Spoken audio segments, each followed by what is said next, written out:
What year was that? No, 72, the deities were coming, but this was in 65. So at that particular point, the deities were all already installed, but Jagannath, Subhadra, Baladev and Gauri Tai weren't installed at that particular point. So we were travelling around New Zealand, and our temple president, Yasoda Nandana, he brought Gauri Tai. And I think the story goes that he had to carry them on the plane, but they were really heavy. So he asked some kami, can you take one of the deities? This was, only Yaso could do this. And this is how they brought them back. Of course, Jagannath was the deities of Balaram, and Jagannath used to drive around in the combi van. When the devotees that were living in ISKCON, Siddha and Tusta, left, they got back to their desired activities, which was surfing. They were great surfers, and they got little Jagannath deities, which they hang around their neck, and they took them surfing. So Balaram had Jagannath, that was Bhakti Barra then, and he would bring the deities in his car. So when he went shopping, he took Jagannath, Baladev and Subhadra. When he came on Harinam and stopped the combi van on Queen Street, because you could stop anywhere, there would be Jagannath, Subhadra and Balaram. So we were travelling with Ramai, and just prior to that, when we'd go out on Sankirtan, and when we came back one night and Yaso came in, and the program was you'd do full morning program, you'd go out and do book distribution and Harinam, 6, 7, 8 hours a day, come back, take bath, have your parties and kitri and little sabji. And then you'd go to 7 o'clock Artik, Tulsi Artik, and then we would all eat the 9 o'clock prasad, and we'd go upstairs and have hot milk and bananas. Now the reason we had hot milk and bananas is because we heard Prabhupada liked hot milk and bananas. So every night was a tradition, we had to have hot milk and bananas, because Prabhupada liked hot milk and bananas. And we would read Krishna book, and we would read together.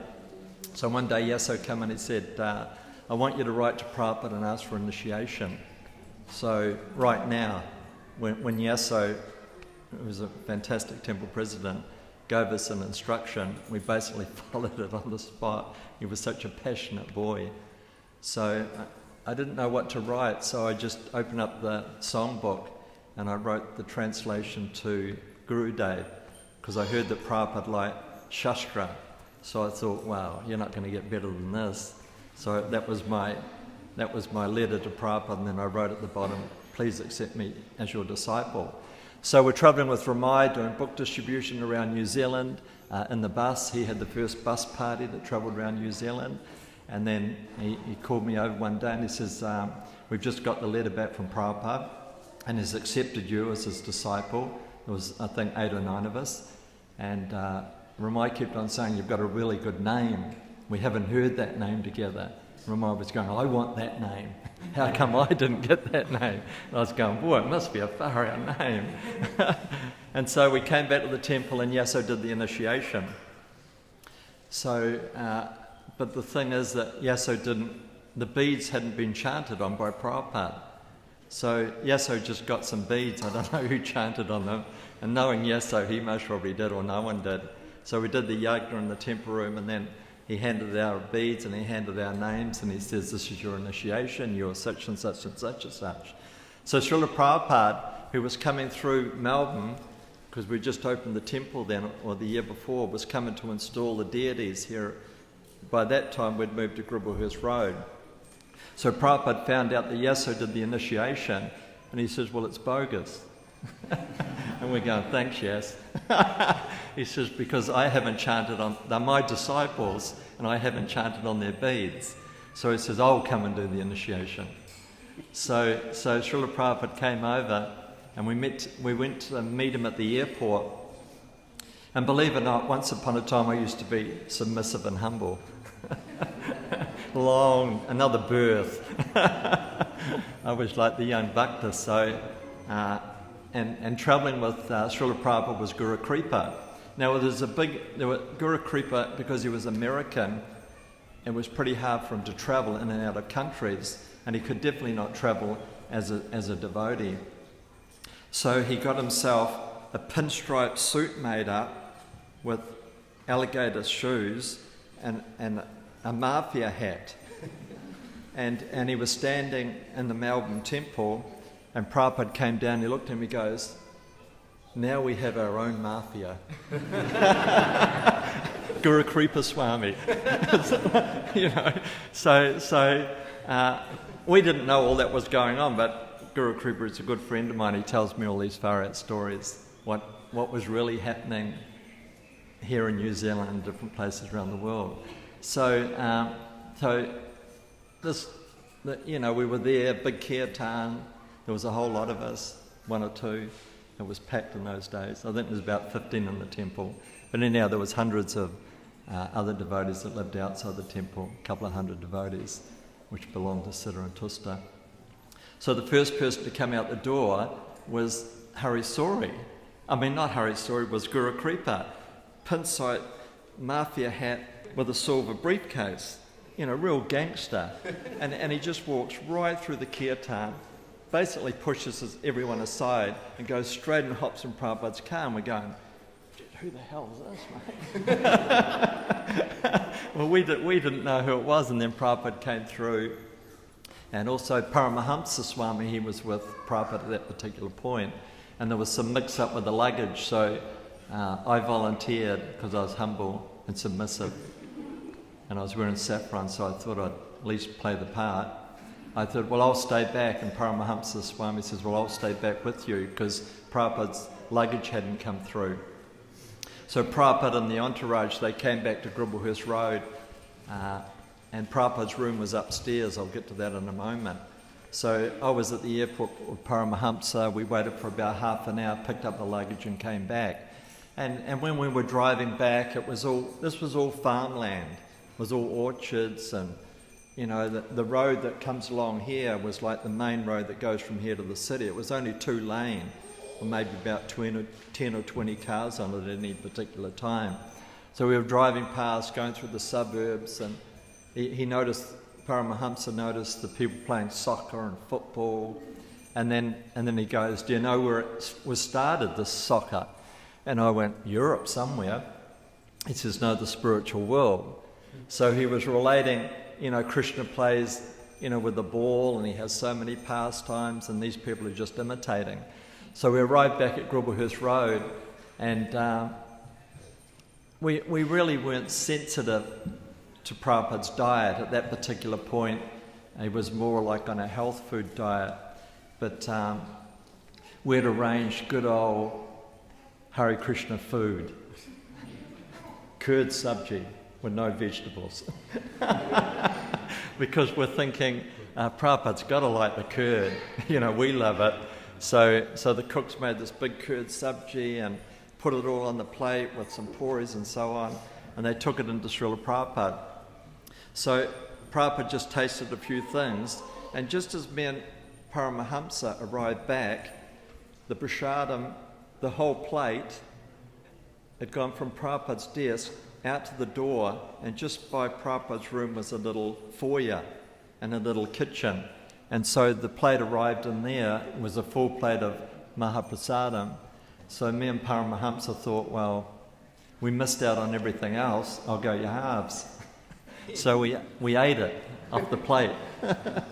In those days, we didn't know too much about etiquette, but I was always taught one thing: there's no etiquette when it comes to maha. You'll do anything, big, bowl or steel, but somehow or other get some maha. So we didn't even think about washing the plate. We just sat on the floor and we ate Prabhupada's maha. So of course, when you have Prabhupada's maha from Prabhupada, I must admit, it is pretty ecstatic. It is pretty nectar. So then morning came, and then it came time for our initiation. So I'd been up about a week before that, and as I mentioned at the retreat, my service was to go out and get flowers. So the council had just planted these flowers all down Queen Street in the middle. You had the street on one side, and down the middle, every year they plant flowers and they're like nearly developed. So we had an old van, so at 1 in the morning I drove down one side of Queen Street with the door open and I pulled them all out. And I basically loaded them in the van, and then I came back and I planted them around the temple. And Yasso says, wow, you're really good at this, Carla. They grew so nicely, and I didn't see them yesterday, but now they're there. And so we stayed up for about a week. We didn't sleep. It was the only week since I met the devotees in 72 that I never chanted 16 rounds a day, because there was just too much happening. We had to do so much. But I made up for those rounds when Prabhupada left later on.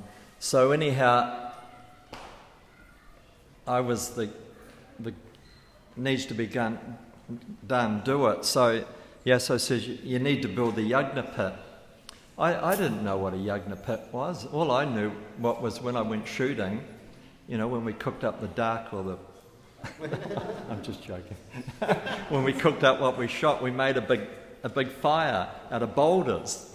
We got boulders and we put them around. So I thought, that's the only fire I know. So I brought in these big boulders. And Gribblehurst Roads, the temple was quite small, so the yagna was like this. It was all these boulders, and I thought, gee, that's a pretty good fire yagna. And then in the gaps, I just stuck the flowers and the fruit. So then Prabhupada came down from upstairs and he sat on his asana, and he kept on looking at it. And I thought, oh no, he's going to really get on my case.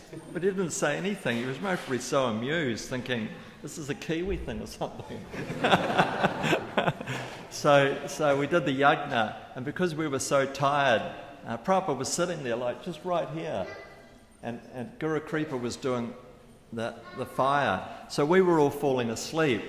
There was myself, Parvati, Sarvaksha, different devotees. We were just falling asleep, and Guru Kripa was throwing sticks at us to wake us up. We were going like, oh God, when's it going to finish? Because you're so tired you just want to go to sleep. And then he just stops everything and he goes, you guys fall asleep one more time, I'm calling the whole thing off. And we were thinking he was more powerful than Prabhupada, because he was sitting there thinking, Jesus, this guy's going to call it off. So matchsticks, somehow or other we were trying to stay awake. But because he scared us so much, if you hadn't known Guru Kripa in those days, he was such a fantastic, heavy sannyasi, like super duper heavy. So he shocked us so much that we woke up. And so they did the fire yagna, and Prabhupada called us up. Here's your beads, your name's Kalasambara, what are the regulated principles? I said I wouldn't have a clue. He says, well, see you later. I'm just joking. We said the regulated principles and we sat down. So then we started the installation of Gaunitai and Jagannath. So Prabhupada was on his asana, and I was standing next door to Prabhupada, and I was thinking, I'd really like to do some menial service. I'd like to fan Prabhupada with the chamra or the whisk. So everyone was up there, looking at the deities, getting the deities together, and then all of a sudden the chamra came through the crowd. They all handed the chamra down, and I was standing by Prabhupada and I went, oh man. You know how people say this is Krishna's mercy? We didn't used to think like that in those days. I was thinking, wow, I was desiring it. So I got to fan Prabhupada. So I was so tired that when I was fanning Prabhupada, the whisk would go right down Prabhupada's face and body. And I think, oh no. Typical Kiwi, no respect for Guru, the Acharya. But Prabhupada, he didn't even blink an eye. Well, he blinked an eye, but he didn't turn to me and go, you know what you're doing, boy? I've just initiated. You're supposed to know what to do. I'm your guru. You're supposed to fan. No, so I continued fanning. Now, we were really together in those days. So we were going to install Gaunitai. We didn't have any crowns. Jagannath Subhadra Baladev, we didn't have any garlands. So I'm fanning Prabhupada. I'm in ecstasy. And then Yasso taps me on the back and he goes, go and make some garlands for Jagannath. So if he had asked me today, I wouldn't have done it. But that was in my humble days. So I handed the whisk to someone else. I went and made the garlands for Jagannath. We put them on Jagannath. And so then we started the Abhishek. Now, the paint had dried on Jagannath. So we started putting the yogurt and the water, and Jagannath's paint started to run. Prabhupada couldn't see this. He was still on the asana, and everyone was up the front. And Guru Kripa goes up to Yaso, and he goes, "Yaso, what's going on here? You don't deserve to have these deities. It's just a disaster." But Yaso was so cool and collective, he just picked up the drum and started to kirtan. And so that was the installation of the deities. Now, at Gauni Thai, they were installed for our bus program. We had a bus, but we wanted Gauni Thai. So they weren't installed to be on the altar. They were actually festival devotees. Devotees, well, they are devotees. Festival deities. So we took them out around New Zealand or around the North Island. Also, and then Jagannath, of course, you know the pastime with Jagannath where Yaso asked Prabhupada, we want to install Jagannath, and Prabhupada said, because Yaso, you know, when you're with Prabhupada, your heart was beating 1,000,000 miles an hour. It was like, it was hard to take control of your senses. So when Prabhupada spoke to you, your heart was out here. You know, they didn't have like the iWatch and the iPhone where you could check your heart monitor. So it was so powerful being in Prabhupada's presence that, you know, your heart was like bouncing like a cartoon. It was bouncing out of your chest, you know, and you were very nervous. So Prabhupada says to Yaso, what do you want to install Jagannath for? And Yaso couldn't come up with anything. But the next morning he came to Prabhupada and says, well, we want to install Jagannath so we can have Rath Yatra. And Prabhupada says, very nice. And we installed Jagannath. So I was thinking two nice things that are happening, like tonight we took Prabhupada to Govardhan. So I'm hoping in the future, either this generation or the next generation will build a bullock cart, because Prabhupada's last desire was to actually go around Govardhan in a bullock cart, if you read the pastimes. And he asked Lokanath Maharaj. That was the whole rasa. You know, Lokanath was getting the cart together because it was Prabhupada's desire, and Tamal and all the other devotees were saying, no, you can't take Prabhupada. Prabhupada, you can't go. So there was a whole rasa that was developing. So I'm sure Prabhupada will be so pleased that he sees the deities still worshipped so gorgeously, and now we have Govardhan Hill, and we're building Radhakund and Shamakund. And so on days like this, we can get a bullock cart and take Prabhupada around Govardhan. So I think that's what you do. Someone asked, I think on the festival, what's the connection between outreach preaching and Nuvarshan? So when I was a young bhakta, I used to travel an hour and a half just to see the smiling face of Giridhari. There's a saying that don't go to the banks of the Jamuna and see the beautiful form of Govinda, because you'll become captivated. So I'd walk an hour and a half just to see the smile of Giridhari. Actually, when I became a pujari, I didn't even know how to put the turban on. I don't think I ever saw a turban. I would come every Sunday and walk from in the city to Grubblehurst Road, and I'd walk in and see Giridhari smile, and I'd go, Giridhari's happy with me. And because he's happy with me, there can be no problem. So I would do that for an hour and a half. So we've got to realise that actually the deities were installed by the Acharya. We spend like $1,700, $2,000, and we travel for 14 hours, 15 hours, 16 hours. We have to get a visa. We have to go through so much troublesome for the body to move the body from New Zealand to go to Vrindavan and go to Mayapur and go to Jagannath Puri. And one of the main reasons we go, apart from hearing and chanting and glorifying the Lord, is to see the deities of the Acharyas. Rupa Goswami, we go to Jaipur to see Govindaji, which is famous deity, gorgeous deity. So we have to understand if we're reading Prabhupada's books and reading Prabhupada's Leelamrita, that Prabhupada, who's the founder and Acharya, who's done more than any other Acharya. No other Acharya has done what Srila Prabhupada has done. He's brought the holy name to the West. He's brought Braj to the West, and because of his potency, Braj is manifesting. So what's the connection? If nothing else at all, just come and see the smiling face of Govinda. See the smiling face of Radha Giridhari. See the dancing form of Lord Chaitanya. See the beautiful form of Jagannath, which is the form of Krishna in samadhi and ecstasy. So, and then do some service for the Lord. Do some menial service. You don't need to be asked what to do. No one should be asked to do something. If you walk past some rubbish, you pick it up. If the windows need to be cleaned, you clean them. If the floor needs to be cleaned, you clean it. If the toilets need to be cleaned, you clean them. You just take it on yourself. You become mature by chanting this Nam Sankirtan, by chanting the holy names of the Lord. It should enter the heart and purify the heart and purify that. So, what is Radharani like?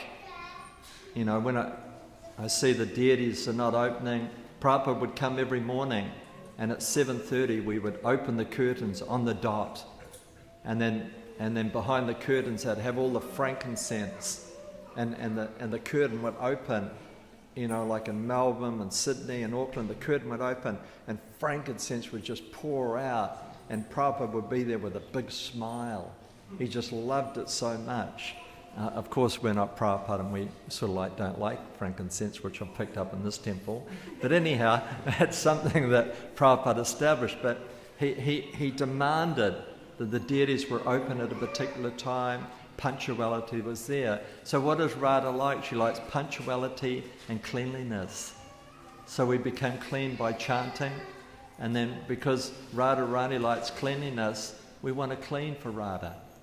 So when you go back to the spiritual world, which you're all going, there's no doubt about it, you're all going back to the spiritual world, even in this lifetime, then you'll hook up with somebody or a group. So you should know what to do.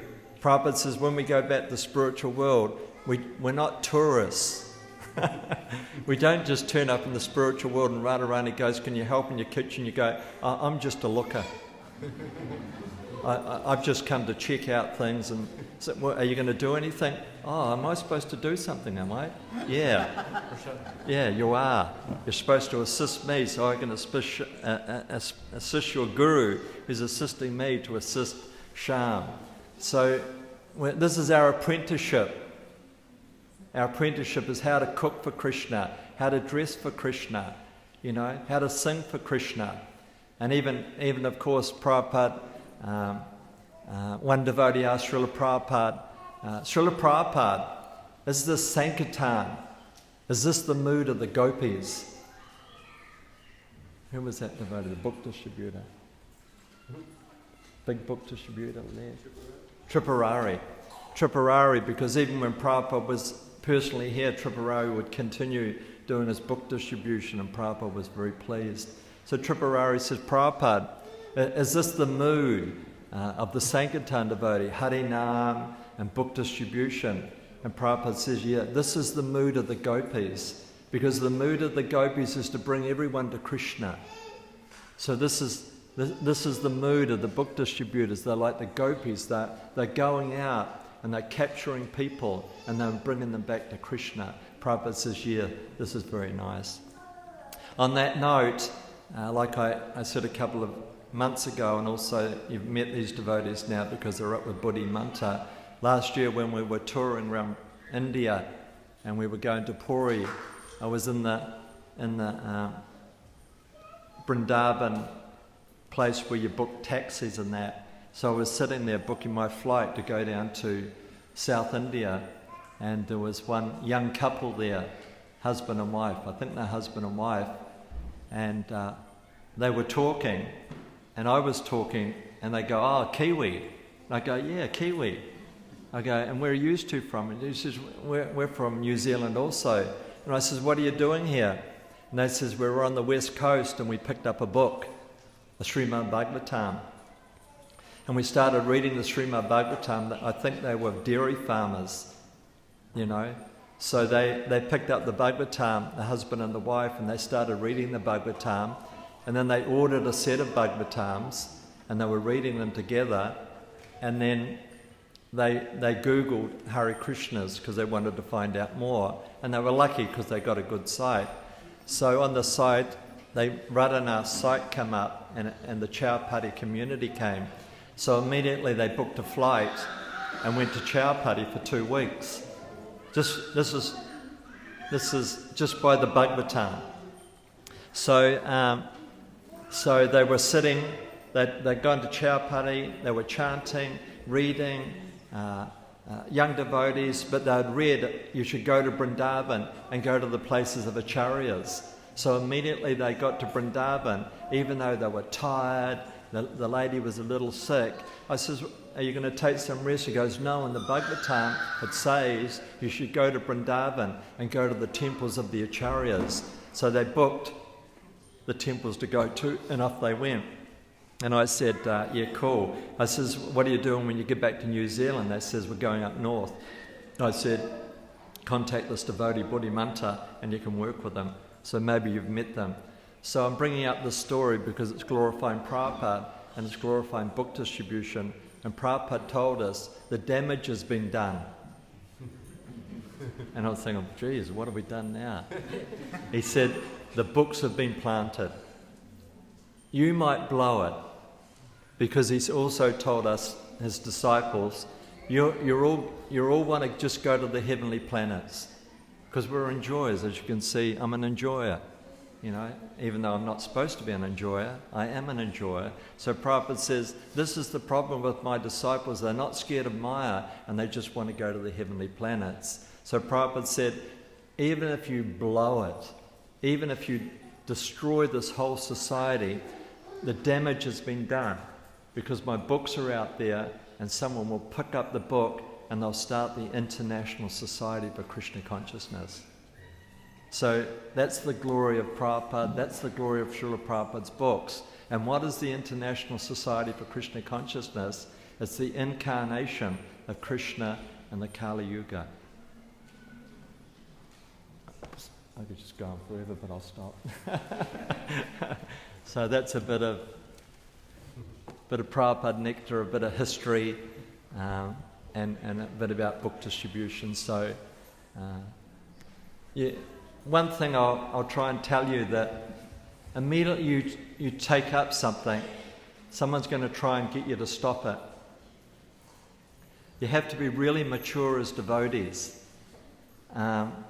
because generally everyone likes us.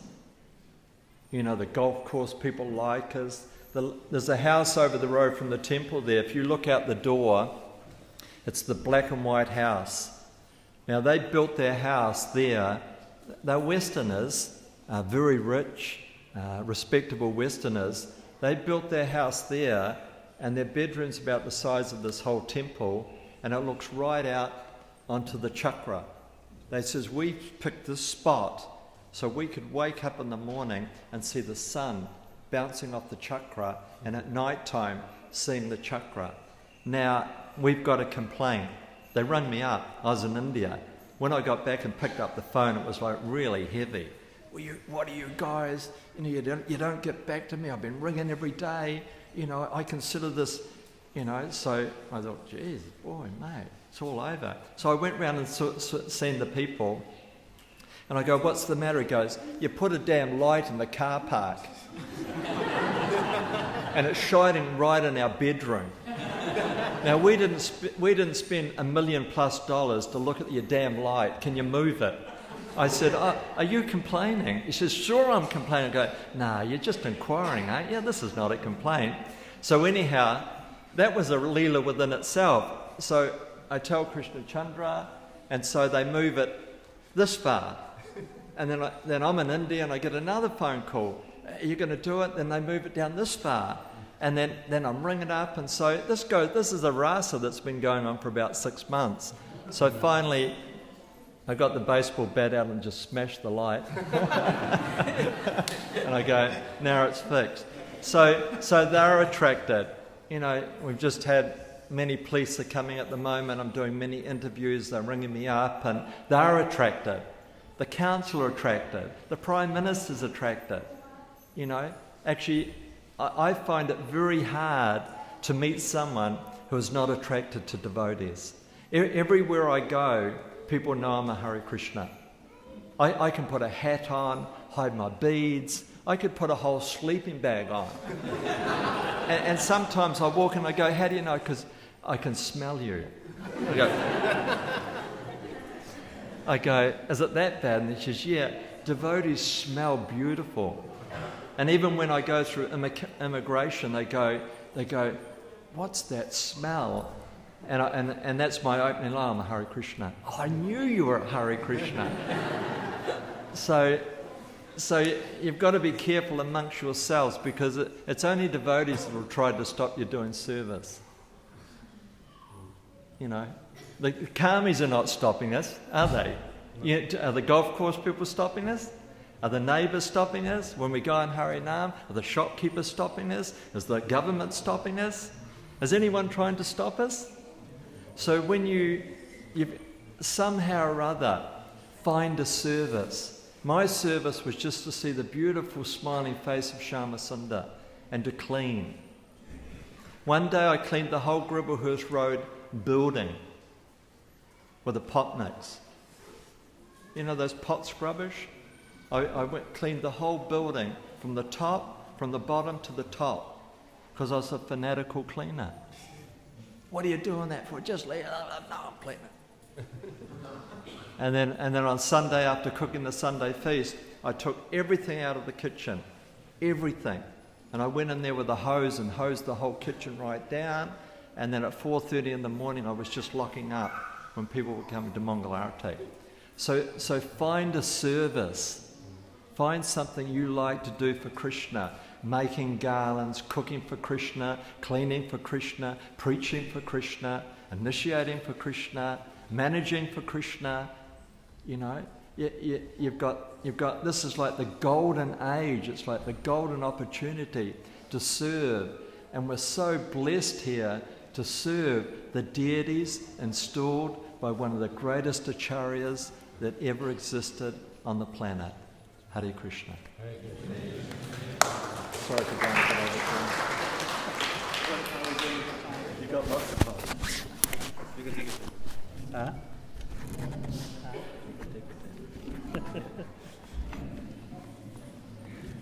Time you have. That's my name. That's right.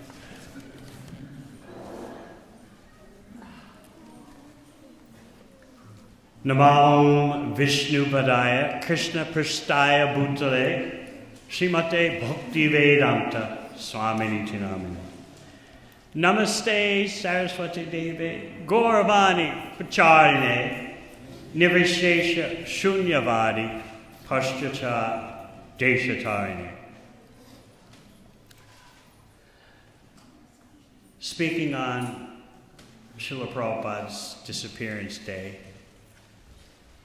I often say, is a bitter and sweet experience.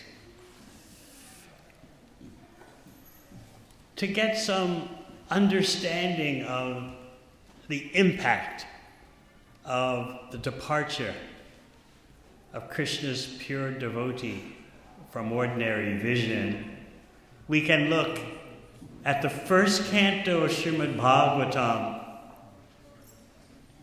and immerse ourselves in Arjuna's reaction to the departure of Lord Krishna from ordinary vision. My friend has left me alone. The person of whom a moment of separation is like all the universes becoming empty. Just for a moment of separation. Now that person is no longer present. I'm the same Arjuna. I've got the same Gandiva bow, the same chariot. But all my powers have just become null and void.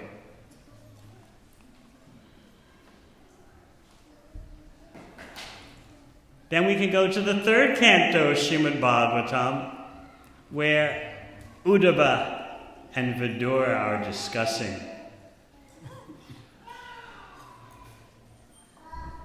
Vidura knows Krishna has departed, and he's asking Uddhava questions. And they're going to both remember Krishna's pastimes. When Vidura finishes his long list of inquiries, Uddhava is gone from this mortal world, in that he's situated in the spiritual world just by hearing Krishna Katha, the questions by Vidura. Uddhava is demonstrating, Srila Prabhupada explains in the purport, how the pure devotee exists simultaneously in the material world and the spiritual world.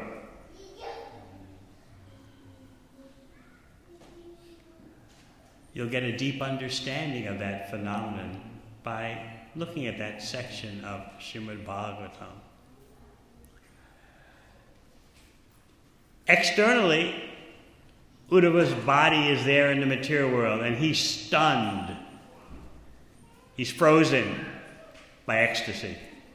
And then after some time, he comes back to external consciousness. This is bhakti at its peak.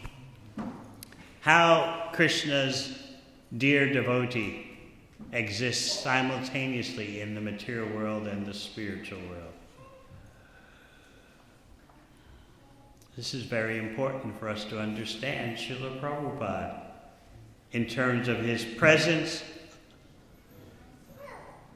to ordinary vision and his presence beyond ordinary vision.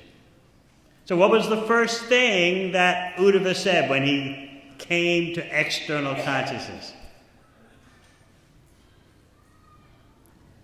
Krishna Jumani Nimloche Gireshu Ajagarena Ha. He gave the example of the sun, the sun in the sky. He said, the sun, the Krishna sun has set, and the whole world is enveloped in darkness. What is the need for us to discuss our welfare in this situation?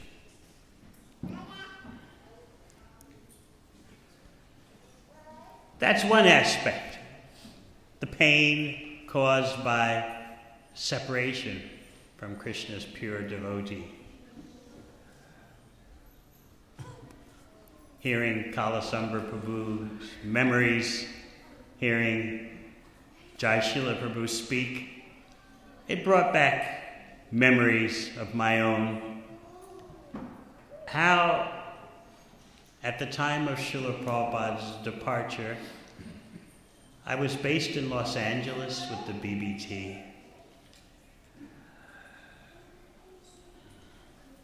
I had a master plan to learn everything about producing Srila Prabhupada's books. And then, you see, I knew that whoever was in charge of Prabhupada's book production always had his personal association.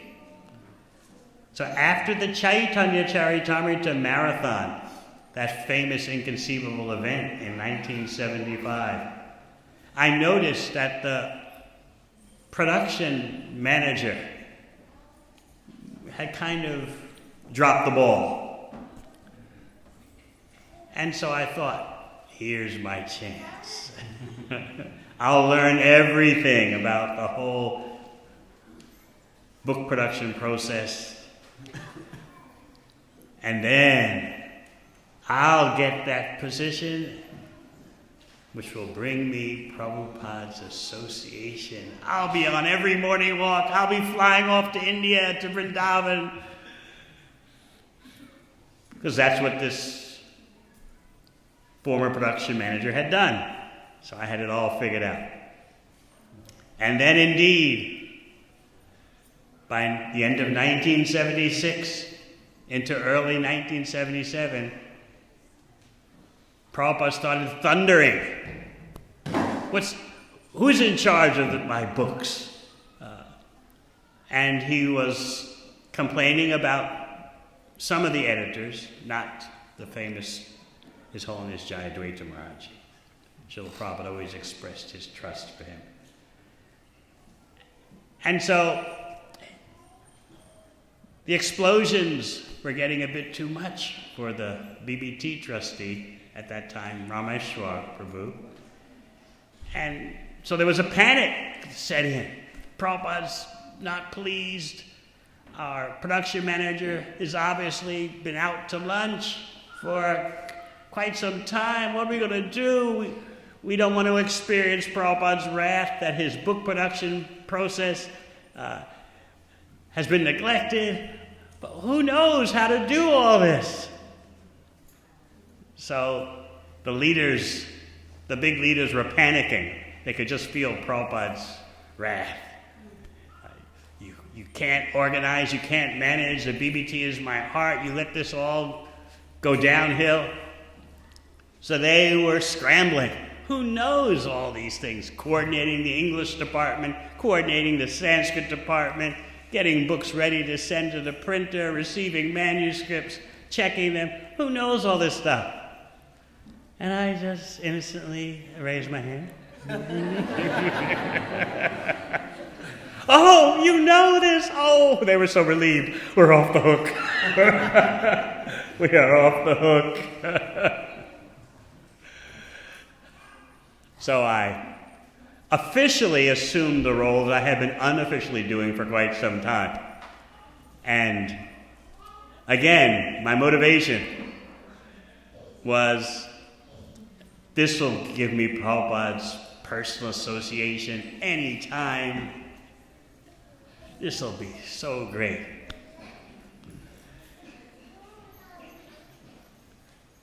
There were very few perks to the job if you think that there was some kind of material aggrandizement. No. The one perk I got was I could finally request that instead of having lunch of deep-fried Goranga potatoes, deep-fried puri, and halava, I could simply have steamed vegetables and chapatis so I could stay awake. So that was the perk. So I was ready for Prabhupada's association, but Prabhupada was in Vrindavan and his departure was becoming more and more imminent. There were questions about his manuscripts. What did you mean in this sentence? What did you mean in that paragraph? And so devotees told me, the leaders told me, you have to write Prabhupada, you're in charge.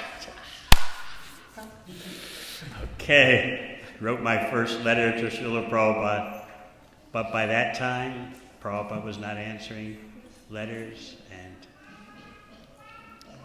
by the time October came around,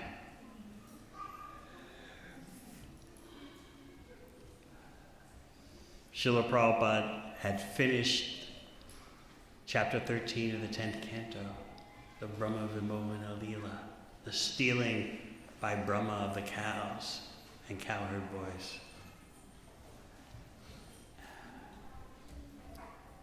I got that manuscript on my desk. It was couriered from Vrindavan to Los Angeles and went straight to my desk.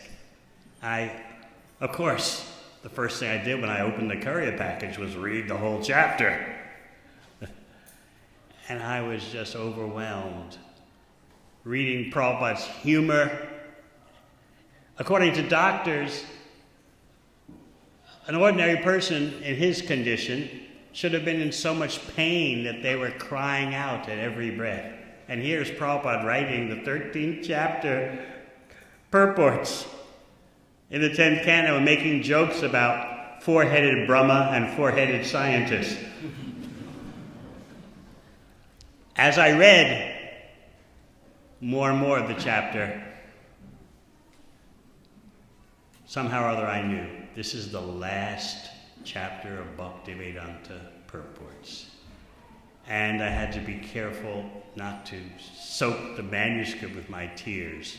Somehow or other I knew this is the end of Prabhupada's appearance in this world. And sure enough, a couple of days later, around the time of Didi greeting in Los Angeles, the message came that Srila Prabhupada had departed.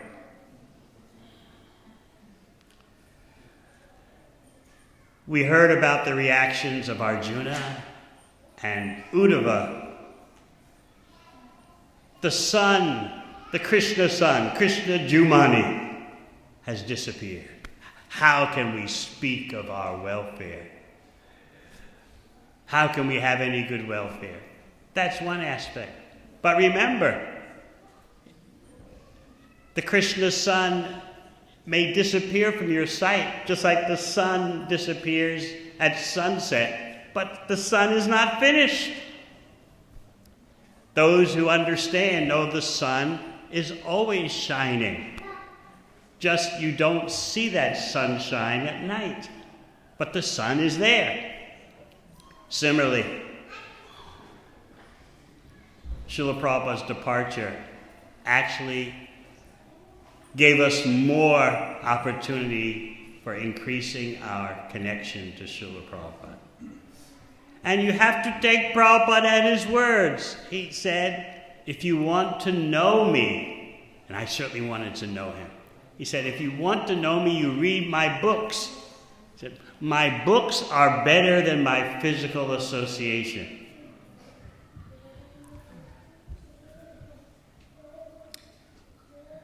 Another time, Srila Prabhupada said that physical association with the Guru is for neophytes. Of course, we all thought, well, I'm a neophyte then. Well, let me have it. You get as much of the Bapu, the physical association, as you can. As Kalasamrahu was describing, how he was fanning him, and then he was asked to go do something else. Because he was a humble young devotee, he did it, but now that he's a humble older devotee, he wouldn't have done it. So you take as much physical association as you can get, and then remember that somehow or other, the Vani association, the association through the instructions, is actually more intense. And that's hard to understand when you're on the material platform. On the material platform, physicality is everything. It's our hang-up. I am this body, and happiness is bodily happiness. Identity is bodily identity. But we're spiritualists. We're meant to come to the spiritual platform. And Srila Prabhupada showed us that even by his leaving the ordinary vision of this world. I remember once he explained that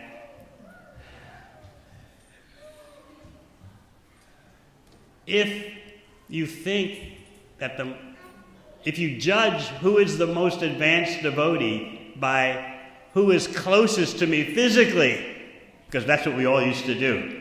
Oh, this Maharaj is close to Prabhupada, is traveling with Prabhupada. This one is Prabhupada's secretary. Oh, wow, they're certainly the most advanced devotees. And it's nice to think like that, but Prabhupada would give you a reality check. He said, if you judge who is the most advanced devotee by who is physically most close to me, then I say the best devotee is the mosquito.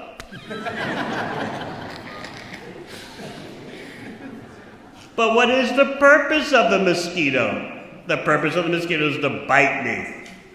So in other words, don't be fanatical about measuring devotees' physical proximity to Srila Prabhupada. In my talk I recorded for the New York Temple and their Prabhupada disappearance celebration, I mentioned how, along with dealing with Prabhupada's book production, I also received the task of being the one who filed all the letters from Srila Prabhupada and to Srila Prabhupada. So I got to see both sides. I remember the BBT trustee, Rameshwar Prabhu, came into my office with a big box of letters. I said, Dave Amrita, he spoke with kind of a Brooklyn, New York accent. Dave Amrita, I've got these letters. They're all of Srila Prabhupada's letters. All the letters devotees have written to him and all his answers. We want you to take care of them in your office, but don't read them.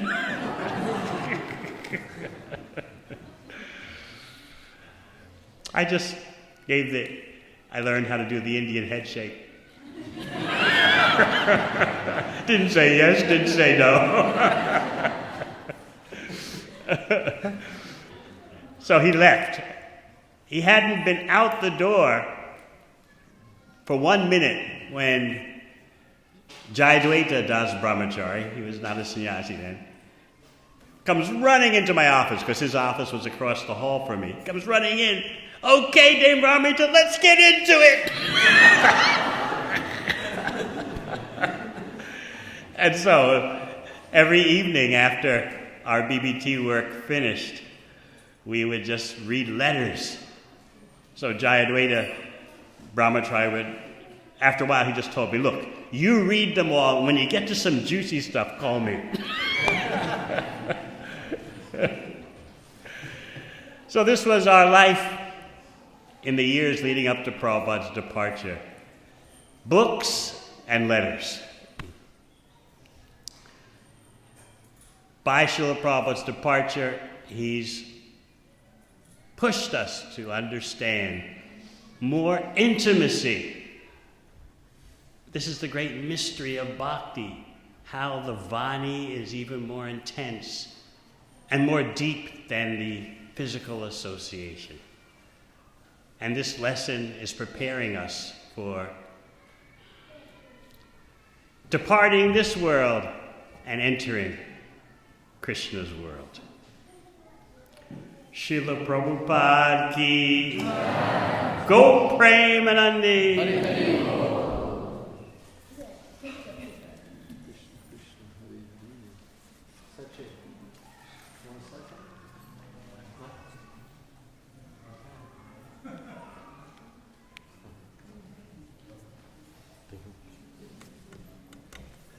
What's next in our illustrious head Pujari?